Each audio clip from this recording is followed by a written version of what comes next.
제 인생이 이렇게나 흔들릴 수 있다는 사실을 미처 몰랐어요. 시장 한복판에 갑자기 앰뷸런스 소리가 울려 퍼졌을 때 저는 그저 평범한 소란이라고 생각했죠. 고작해야 누가 넘어졌거나 손님들끼리 시비라도 붙었나 했었거든요. 그런데 저를 향해 뛰어온 상인회장의 얼굴은 하얗게 질려 있었어요. 선아 씨, 큰일 났어요. 정순 할머니가. 그의 목소리가 떨렸고 제 심장은 순간적으로 멈췄어요. 제가 매일 아침 반찬을 챙겨드리고 안부를 묻던 정순 할머니가 돌아가셨다니요. 믿기지 않았습니다.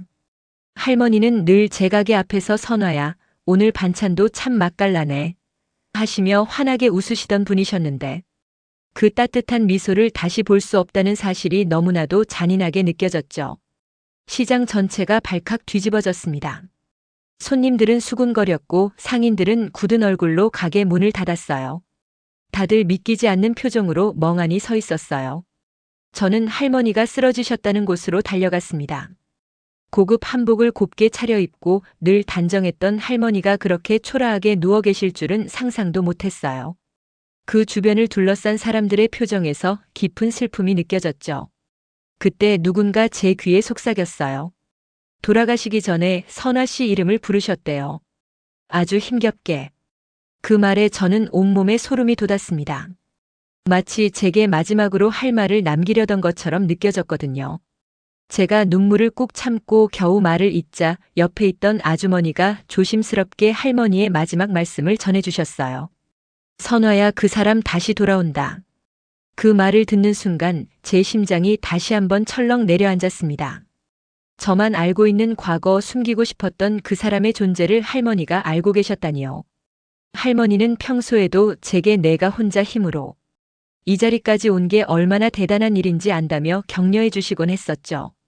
그때마다 저는 그저 고맙다고만 생각했는데 그 말에는 제 과거에 대한 깊은 이해가 담겨 있었던 것이죠. 그분이 남긴 말씀이 단순한 유언이 아니라 제게 보내는 마지막 경고처럼 다가왔습니다. 그 사람이 대체 누구인지, 왜 다시 돌아온다는 것인지 머릿속이 복잡해졌고 알 수 없는 불안감이 저를 짓눌렀습니다. 할머니의 영정 사진 앞에 섰을 때 저는 눈물이 멈추지 않았어요. 슬픔과 함께 밀려오는 공포와 혼란스러움 때문이었죠. 할머니의 말씀이 예언처럼 느껴지면서 저는 앞으로 제게 닥칠 운명을 직감할 수밖에 없었답니다. 할머니의 장례를 치른 지 며칠이 지났을까요? 며칠 사이 시장은 조금씩 평온을 되찾는 듯 보였어요. 하지만 제 마음은 여전히 폭풍 전야였죠. 할머니의 마지막 말씀이 뇌리를 떠나지 않았거든요. 혹시나 하는 마음에 괜히 시장 입구를 자꾸만 쳐다보곤 했습니다. 그리고 제 불길한 예감은 틀리지 않았습니다. 저 멀리서 검은색의 고급 외제차 한 대가 천천히 시장 골목으로 들어서는 게 보였어요. 저런 차는 이 시장에서 본 적이 없는데 순간 모든 상인들의 시선이 그 차에 꽂혔습니다. 차는 제 가게 앞에 멈춰 섰고 문이 열리자 익숙하면서도 낯선 얼굴이 제 시야에 들어왔습니다. 그는 바로 강도현이었습니다. 제 첫사랑, 그리고 제가 지우고 싶었던 과거의 모든 것이었습니다. 세월이 흘러도 변함없는 그의 짙은 눈빛과 오똑한 콧날은 여전했지만 그에게서는 제가 알던 순수하고 풋풋했던 모습 대신 차갑고 날카로운 기운이 느껴졌습니다. 낡은 시장 바닥 위로 빛나는 그의 값비싼 구두가 묘한 위화감을 조성했죠. 그는 천천히 제게 다가왔습니다. 저는 온몸이 굳어 아무 말도 할 수 없었어요. 심장이 미친 듯이 뛰기 시작했습니다. 그가 제 앞에 서서 낮은 목소리로 말했습니다. 오랜만이네, 선화야. 그 목소리가 귓가에 울리자마자 과거의 기억들이 파도처럼 밀려왔어요. 잊고 싶었던 추억들이 마치 어제 일처럼 생생하게 떠올랐습니다. 하지만 그는 더 이상 그때의 강도현이 아니었죠. 그는 시장 재개발 계획을 들고 나타났다고 말했습니다. 우리의 추억이 깃든 이 시장을 싹 밀어버리겠다고요. 저는 그의 말에 격렬하게 반발했습니다. 여긴 우리 삶의 터전이에요. 당신이 함부로 할 수 있는 곳이 아니에요. 제 목소리가 떨렸지만 저는 제 모든 것을 걸고 그를 막아설 준비가 되어 있었죠. 하지만 그는 비웃듯 얕은 미소를 지으며 제게 더는 상처 줄 말로 쐐기를 박았습니다. 너 아직도 여기서 이러고 있구나. 옛날이나 지금이나 변한 게 없네. 그의 한마디가 제 가슴을 깊게 파고들었습니다. 저는 그의 오만함에 치를 떨었죠. 그는 제가 시장에서 반찬을 팔며 하루하루를 살아가는 모습을 한심하게 보고 있는 게 분명했습니다. 과거와 현재가 이렇게나 비극적으로 충돌하는 순간 저는 제 앞에 선 남자가 제가 알던 그 사람이 아니라는 것을 깨달았답니다. 저는 그저 그가 이 시장을 그리고 제 삶을 더 이상 망치지 못하게 해야 한다는 생각뿐이었습니다. 강도현이 시장에 나타난 뒤로 제 삶은 매일이 살얼음판을 걷는 것 같았습니다. 그가 언제 또 나타날지 모른다는 불안감에 매일 밤 잠을 설쳤죠. 그뿐만이 아니었어요. 가장 큰 불안감은 바로 제 아들 때문이었습니다. 25살 듬직한 대학생으로 잘 자라준 제 아들은 그 누구보다 저의 삶의 이유이자 전부였거든요. 그런데 요즘 들어 시장 사람들이 하나둘씩 제게 묘한 말을 건네기 시작했습니다. 선한의 아들 누구 닮은 구석이 있는데 어디서 본 듯한 얼굴이야.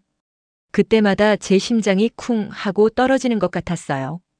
특히 그가 시장에 나타난 후 그를 본 사람들이 제 아들과 강도연의 생김새를 비교하기 시작했을 때 저는 속이 타들어가는 것 같았죠.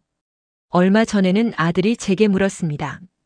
엄마, 혹시 저 키우실 때 엄청 힘드셨어요? 그 말에 저는 순간적으로 모든 걸 들킨 것만 같아 불안해졌습니다. 아니, 무슨 소리야? 왜 그런 걸 묻니? 제가 더듬거리며 되묻자 아들은 그저 아니, 그냥요 하고는 싱겁게 웃어넘겼어요. 하지만 저는 아들의 눈빛에서 무언가를 알아내려 하는 미묘한 기색을 읽었습니다. 불안한 마음에 저는 밤늦게까지 아들의 출생신고서와 성장 앨범을 뒤적였어요. 모든 서류를 꼼꼼히 확인하고 또 확인했죠. 아들의 생년월일은 물론 그가 태어났을 때의 시간까지 강도현과의 과거가 겹치는 모든 흔적을 찾아내려고 애썼습니다. 그렇게 필사적으로 증거를 없애려 노력하는 제 모습은 그 사람으로부터 아들을 지키고 싶다는 간절한 마음 그 자체였습니다.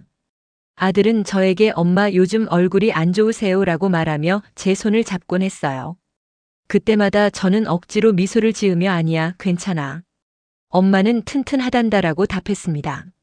하지만 제 마음은 찢어질 것 같았죠. 언젠가 밝혀질 진실이 아들의 삶에 어떤 상처를 남길지, 그 진실을 강도현이 알게 되면 어떤 일이 벌어질지 상상하는 것만으로도 두려웠어요. 사람들은 그저 닮았다는 말로 끝내겠지만 저는 그 작은 말 한마디가 얼마나 무서운 파장을 불러올지 누구보다 잘 알고 있었습니다. 제 아들을 잃을지도 모른다는 공포. 그것은 제 삶을 통째로 흔들기에 충분했답니다. 저는 그저 이 불안한 평화가 조금이라도 더 오래 지속되기를 바랄 뿐이었죠. 강도현이 등장한 이후 시장에는 또 다른 변화의 바람이 불어왔습니다. 시장 반대편 사람들의 발길이 뜸했던 골목에 번듯한 간판의 고급 반찬 가게가 들어선 것입니다. 미란의 찬장이라는 이름이었죠. 저는 가게 주인인 윤미라의 얼굴을 보고는 깜짝 놀라지 않을 수 없었습니다. 그녀는 제가 학창 시절부터 잘 알던 동창이었거든요. 그때도 미라는 제가 가진 것을 질투하고 시기하는 기색이 역력했었죠. 지금은 세련된 옷차림에 값비싼 핸드백을 들고 제 앞에 서 있었습니다. 그녀는 저를 보자마자 선화야, 너 아직도 여기서 이러고 있냐? 하고 웃었습니다. 그 웃음은 친근함보다는 날 선 비웃음에 가까웠습니다. 미라의 가게는 번듯하고 깔끔했어요. 재료도 고급이었고 포장도 예쁘게 되어 있었죠. 상인들은 모두 혀를 내두르며 역시 부자는 뭔가 다르네 하고 수군거렸습니다. 하지만 저는 그녀의 눈빛에서 옛날의 그 시기심을 읽을 수 있었습니다. 제 오랜 친구이자 경쟁자가 된 그녀의 등장은 제게 또 다른 불안감을 안겨주었죠. 그뿐만이 아니었어요. 시장 사람들의 눈에 띄게 미라와 강도현이 함께 있는 모습이 목격되기 시작했습니다. 그들이 함께 시장을 둘러보고 재개발에 대해 이야기하는 것을 보았을 때 저는 등골이 서늘해지는 것을 느꼈습니다. 미라가 강도현과 얽힌 과거가 있다는 소문을 들었을 때 저는 모든 퍼즐이 맞춰지는 것만 같았어요. 예전부터 강도현을 마음에 두었던 미라였기에 지금의 만남이 단순히 사업 때문이 아니라는 것을 직감할 수 있었죠. 강도현 그리고 윤미라 이 두 사람이 저를 중심으로 얽히면서 묘한 삼각 구도가 형성되기 시작했습니다. 미라는 제게 선화야, 요즘 장사는 잘 돼? 어려우면 언제든지 나한테 말해라고 말하며 걱정하는 척했지만 그녀의 눈빛에는 제가 무너지기를 바라는 간절한 욕망이 서려 있었죠. 저는 겉으로는 웃으며 괜찮아, 고마워라고 답했지만 속으로는 이 두 사람의 음모 속에서 어떻게 버텨야 할지 고민할 수밖에 없었습니다. 저는 두 사람의 그림자가 시장 전체를 집어삼키는 것을 보며 깊은 한숨을 내쉬었습니다. 강도연은 기다렸다는 듯이 제 가게를 향한 압박을 시작했습니다. 그가 보낸 용역들이 새벽부터 시장에 나타나 저와 상인들에게 협박을 가하는 일이 잦아졌죠. 재개발에 동의하지 않으면 가만두지 않겠다는 협박이 매일같이 이어졌습니다. 하지만 시장 상인들은 겁먹지 않았습니다. 저희는 선화회를 결성하고 강도연의 부당한 요구에 맞서 싸우기로 단결했죠. 그들의 굳건한 믿음 덕분에 저는 힘을 낼 수 있었습니다. 선아 씨, 우리가 있는데 뭐가 무서워요? 같이 싸웁시다. 라는 그들의 말에 저는 든든함을 느꼈습니다. 그들은 제게 가족이나 다름없었습니다. 그때 윤미라가 제게 은밀히 다가왔습니다. 그녀는 마치 비밀을 공유하듯 저를 도와주는 척했습니다. 선화야, 도연이는 원래 저렇게 무자비한 애야. 내가 예전에 겪어봐서 알아.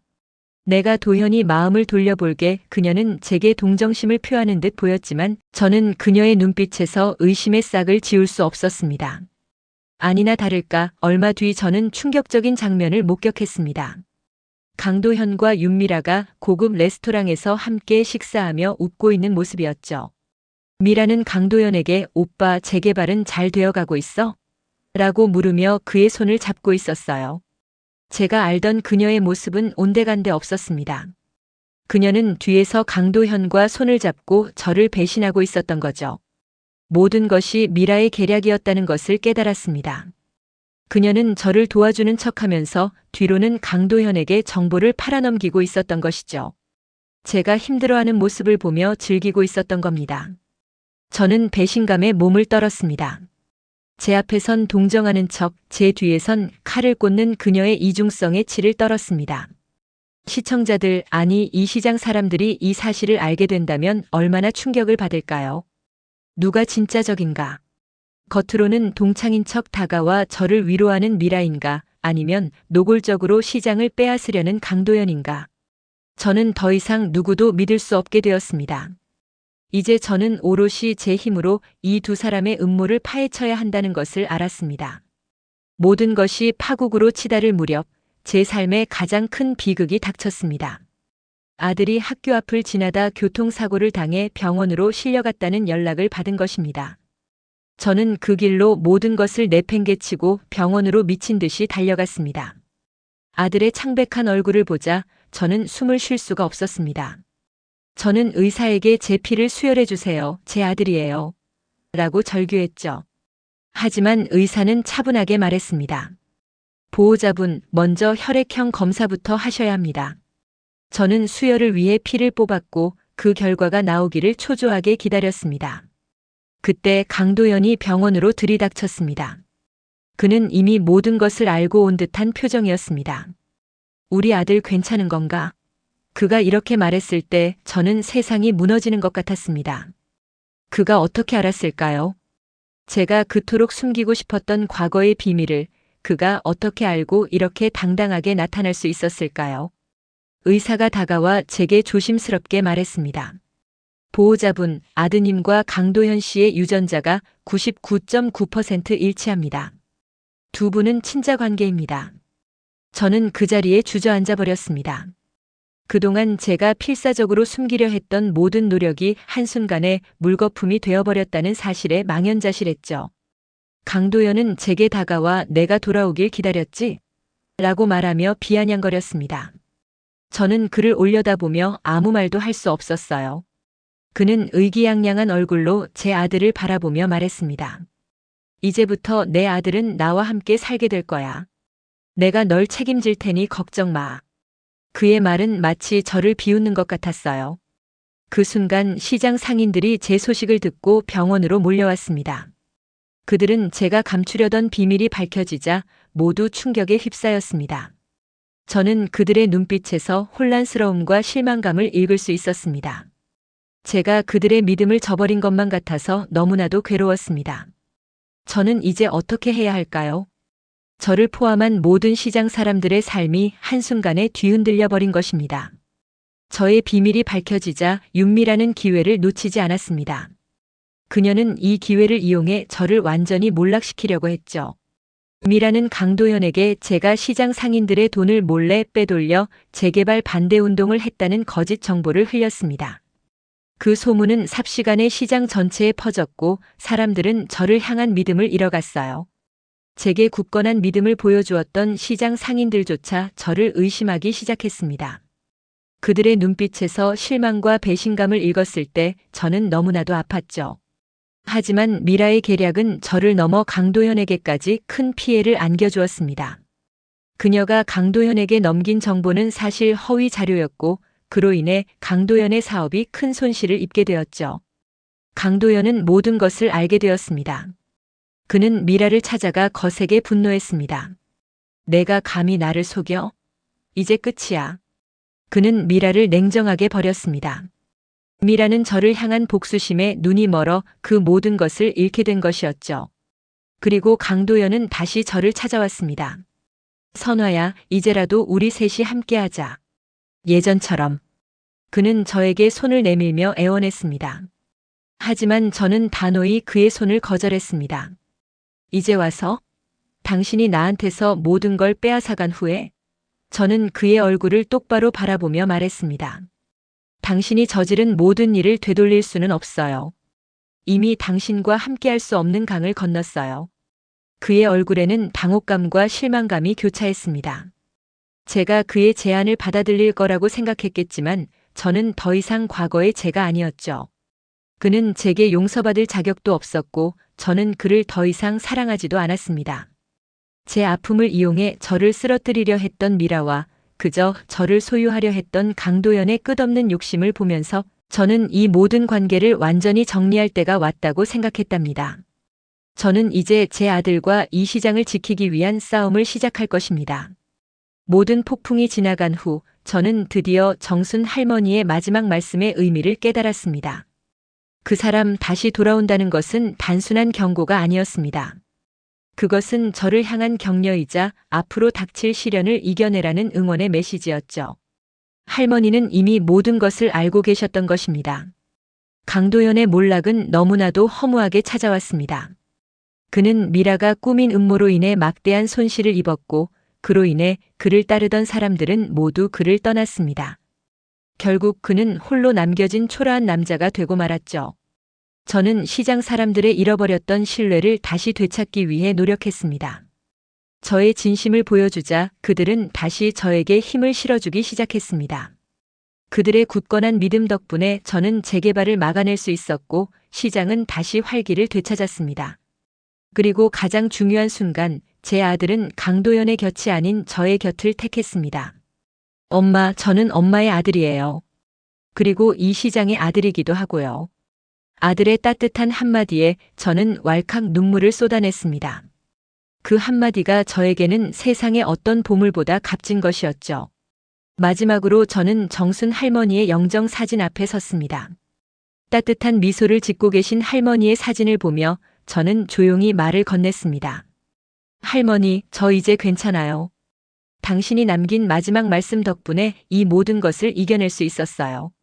할머니가 제게 남긴 마지막 선물은 바로 진실을 직면할 용기였죠. 이제 더는 두렵지 않았습니다. 사랑하는 아들과 시장 사람들 그리고 무엇보다 저 자신을 지켜낼 힘이 생겼거든요. 마지막으로 할머니의 영정 사진을 쓰다듬으며 저는 속삭였습니다. 걱정 마세요. 이제 절대 뺏기지 않을게요. 저는 새로운 삶을 시작할 준비가 되어 있었습니다.